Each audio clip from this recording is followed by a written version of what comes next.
And welcome, everyone. What do you do when ego is out of balance and you recognize it in yourself? If you are in the leadership development profession, as we are, what do you do when your client is suffering from an ego issue, when their ego is out of balance, when they're being egotistical or arrogant, and you can see it? What do you do about it? Last time we talked about the 4 early warning signs that ego is out of balance. And today I'm back with Mike Todd, CEO of Learning Unlimited and executive coach. And we're talking today about how you help address this, how you move from a place where ego's out of balance to back centered and ready to rock and roll. So let's get started.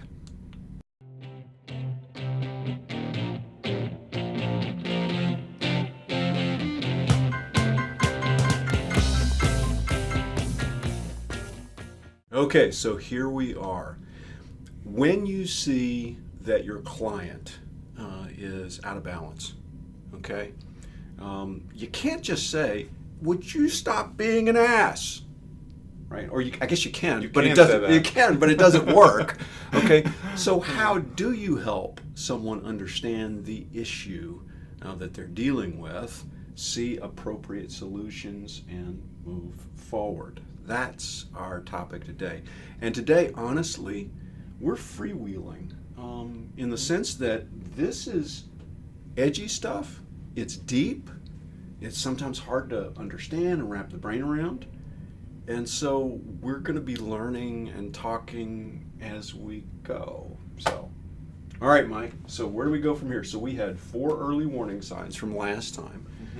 We remember that we're being comparative, being defensive, showcasing brilliance, or seeking acceptance.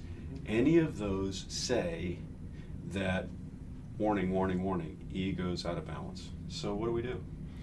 Well, basically, we recognize that as these warning signs start to show up in ourselves or in others, that really we're moving from this point here in the center of genuine confidence and kind of a healthy ego, because we talked about ego being necessary, to a place where perhaps we are ego empty, we don't have enough confidence or enough ego, or we're moving to a place of being a little egotistical or even a lot egotistical.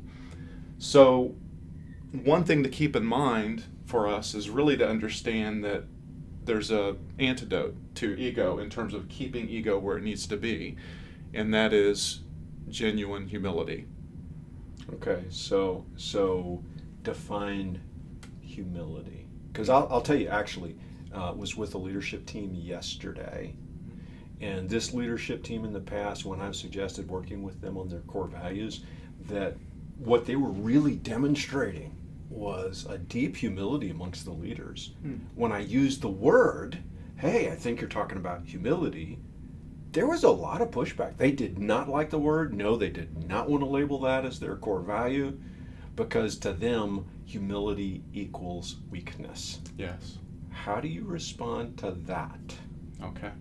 Well, there's 2 responses. The first response is we can always reference the wonderful work that most everybody's familiar with by Jim Collins in his book Built to Last, and then the subsequent book Good to Great, where he identified level 5 leadership, which captures the fancy and interest and intrigue of most leaders, where he talks about level 5 leadership being irrepressible will. 2 components. Irrepressible will, you can't keep this person down, they'll go through a brick wall, coupled with intense humility. Professional humility, and it's a unique blend of those 2. So it's not that you're without drive and vigor and an ability to really attack. It's that ability to do that with also an extreme personal humility, which is genuine confidence. It's this balance of, in fact, let's use Ego-nomics.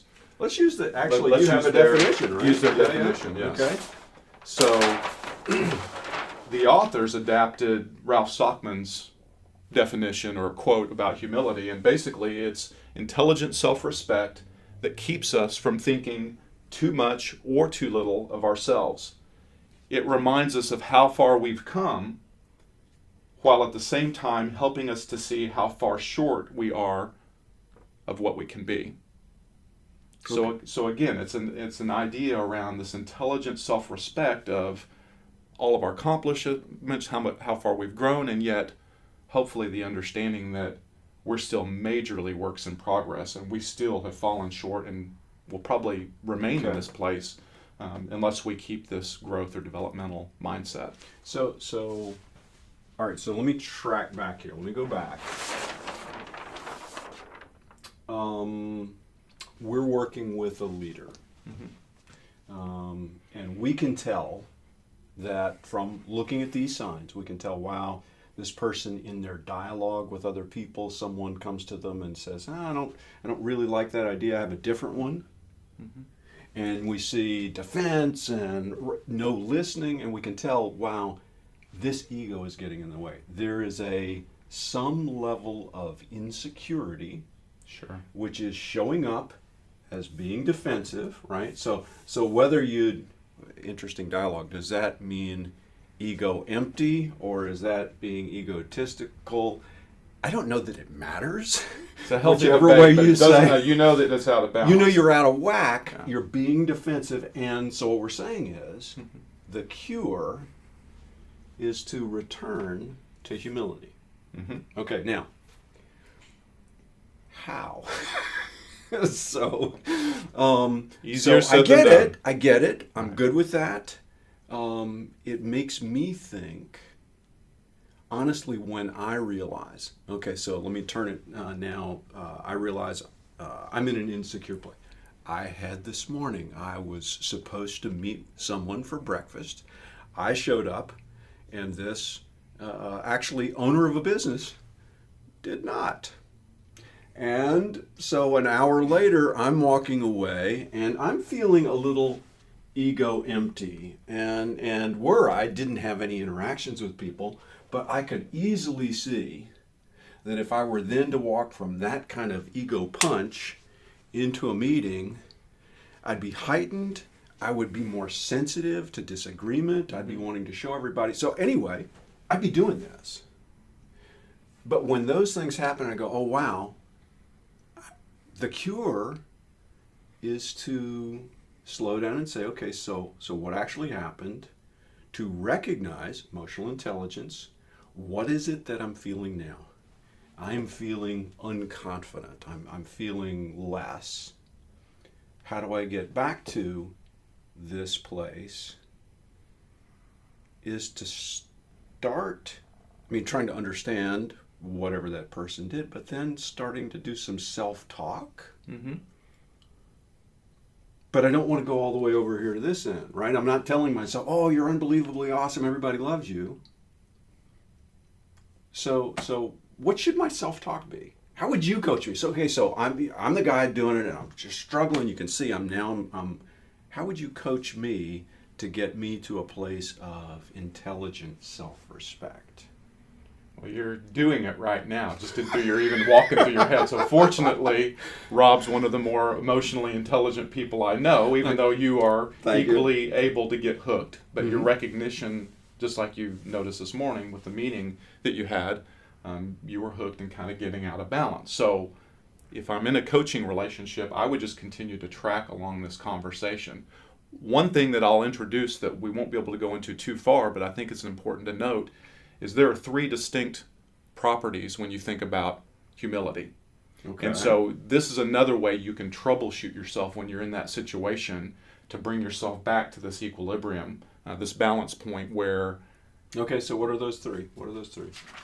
Those 3 unique properties, and again, this is... You have a flip chart for this. Fancy that. Okay, all right. So the 3 components are basically, first, this thinking of we, then me, which is putting the organization or the group ahead of ourselves first. It doesn't mean that we ignore our own needs, but we just think in terms of the greater good for the group or the business. The second component is back to that understanding of I'm both brilliant and I'm not. It's really a duality. It's not a dichotomy. It's a duality. It's this, hey, I know plenty of things, and there's plenty of things that I don't know. Okay. And that you could apply that to that situation where this person didn't show up. Okay. And then last but not least, the idea of one more thing, which is this constructive discontent around being unfinished or not being satisfied. And humility really lands in the middle here. Can I interrupt you? Please, yes. I'm sorry. So here's, this is, so again, as we said at the beginning, learning in process, right? Being the value of being confronted with sound models in dialogue with other professionals to spur your own thinking and learning. So anyway, so right now, here's what I'm seeing. So back to my situation. Something has triggered me. Something has hooked me. Mm-hmm. So I think there is a separate, can I mark on your flip chart? Please. Okay. So I think there's a separate first place that says, where you just realize, I'm hooked. Okay. I'm feeling, a different way of saying, I'm feeling emotionally insecure. Mm-hmm. Okay.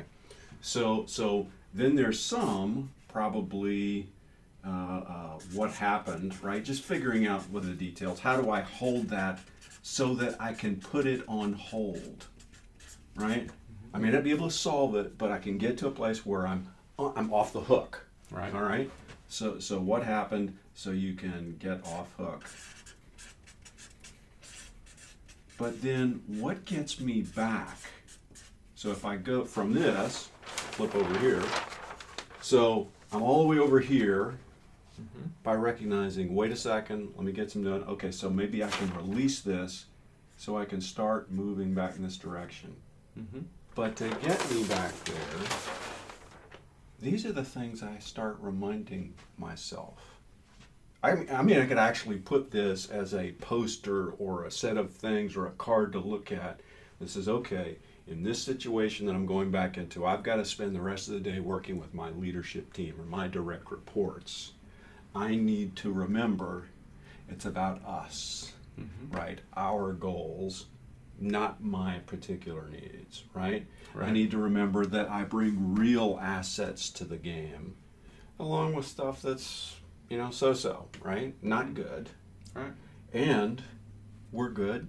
And we can get better. And if this can be the basis for my self-talk to kind of get me back into a productive dialogue with other people. I think we're ready to write a book, Mike. Well, a lot of this is in a book. We're talking about the application of it. Okay. But that's great, and that's why I think models like this are useful, and why in coaching it's helpful to present them, because then people, just like you did, will make their own sense of it. They've got something, a frame in their head, so that when you do get yourself hooked, and if you have a degree of emotional intelligence, or as you build that out, because fortunately you can build it out, you can then bring yourself back into that point of equilibrium by using these. Okay. And just seeing where you are and where you need to go. Okay. So let's see if we can land this bird. We're talking to other professionals like us.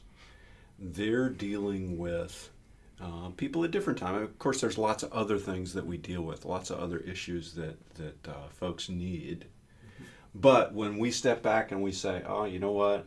I think part of their challenge right now is understanding and dealing with their ego. They're tripping over their own ego. Mm-hmm. What would we tell them? What's our coaching? How do they use this? Well, it depends on the individual. Of course. In a very big Great way. Consultant answer. It depends, right? And then you just can go. But go ahead. I think a lot of it goes back to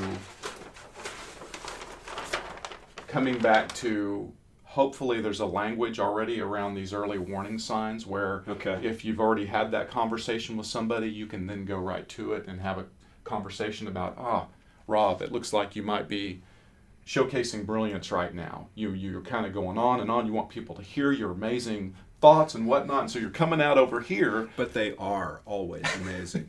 I'm sorry, go ahead. And so people are hearing you less, even though you may what you're saying may in fact be brilliant. So hopefully you understand that, and I can say, hey, time out. This is one of the showcasing brilliance moments. So this enables me, if we have this language. So you would say, let me take it further. If you're working with folks, Ego-nomics is a great book, a great tool to use. Get them to learn this language as a way of starting to flag themselves or others around ego. Then you could, as a professional, look at the person and say, hey, I think I'm seeing this. What do you think? All right. And then the client goes, yes, you're right. I have an ego issue. Mm-hmm. Okay, now what? Well, then you get to the place of continuing to work with them. I've got an ego issue. Now what? How do I bring myself back in? I think you go right on back to having this understanding of humility, this understanding, okay, how do I have a degree of intelligent respect for myself here? What would intelligent respect look like for you, Mr. or Mrs. Client, mm-hmm. right? Define that for me. Talk about the strengths and the challenges. Go ahead, keep going. I would also then come back to these properties around humility and try to help them figure out what's going on. I would say a lot of the time, frequently, it's we're putting me ahead of the we, which we do frequently in business. So, mm-hmm. Mm-hmm. like you were saying, if you have this language, if you're using this book already as a tool, then you're in a great situation to be able to coach around this and help somebody use it. If you don't, well, hopefully you still have a trusting relationship where when you identify and see that some of these things are happening and you're trying to help your client get back into this center place or the centerpiece, the key is really just providing that feedback, as awkward and uncomfortable as it may be. And the main thing around providing that feedback is just, first and foremost, establishing permission. Hey, Rob, I noticed something in that meeting earlier today. I've got some feedback. Would you like to hear it? Then we can talk more specifically about, and whether he knows this language or not, hopefully he does, I can then describe what I saw that was happening, and then let him be able to problem solve and hopefully get to a place where he can pull himself back in and learn from that experience. Awesome. All right, so we're going to call it a wrap right there. A couple of pieces. First of all, Mike Todd, Learning Unlimited Corporation. If you'd like to know more about Mike, check out www.learningunlimited.com. If you haven't done so already, please hit the subscribe button below. That little extra vote of confidence from you does wonders for my ego. Please don't let me start getting over here because you failed to hit the subscribe button. Yes. Until next time, we'll see you.